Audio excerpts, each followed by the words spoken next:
Salam, perkenalkan nama saya Maximilianus Boleng, NIM 12210009.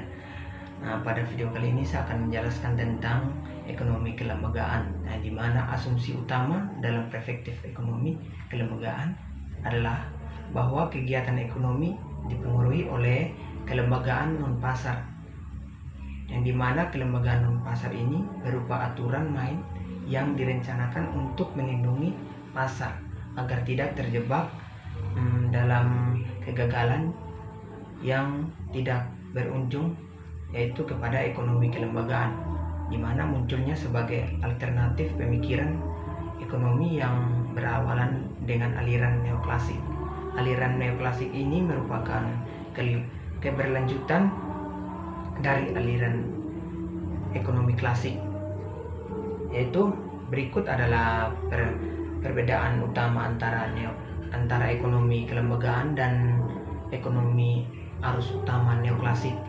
Nah, di mana ekonomi arus utama mengkonsumsi realitas sempurna, di mana individu memiliki informasi yang lengkap dan kemampuan untuk membuat keputusan yang optimal yang berdasarkan biaya dan manfaat. Yang berikut itu ekonomi kelembagaan, yaitu mengakui adanya realitas terbatas, yang dimana individu tidak selalu memiliki informasi lengkap atau kemampuan penuh untuk memproses informasi. Keputusan ini juga sering dipengaruhi oleh norma sosial, tradisi, dan keterbatasan kognitif. Yang pembahasan tentang institusi atau kelembagaan itu mulai berkembang dalam ekonomi pada dekade 1980-an, yang dimana hal ini dikarenakan banyak ekonomi yang menyadari bahwa kegagalan pembangunan ekonomi ini pada umumnya disebabkan oleh kegagalan institusi, yang dimana lahirnya aliran ekonomi kelembagaan.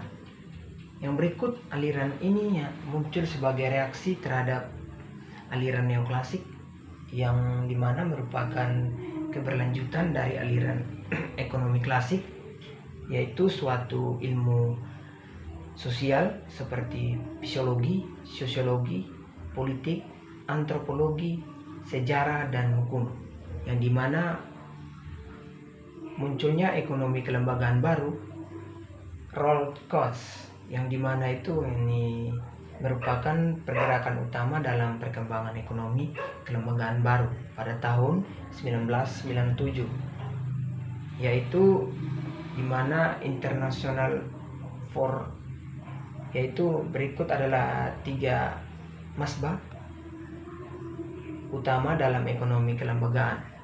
Yang pertama, ekonomi institusional, yang dimana masbah yang berdapatan dengan bahwa perilaku ekonomi seseorang atau suatu pihak dipengaruhi oleh institusi tertentu, yang dimana juga ekonomi institusi ini terkait pada interaksi antara institusi dan ekonomi. Berikut ekonomi kelembagaan baru ini, yaitu masbah yang mengubah teori lembaga hukum, aturan dan adat istiadat dan norma ke dalam ilmu ekonomi. Konsep utama ekonomi kelembagaan baru adalah biaya, transaksi atau hak milik, dan kontrak. Institusi yang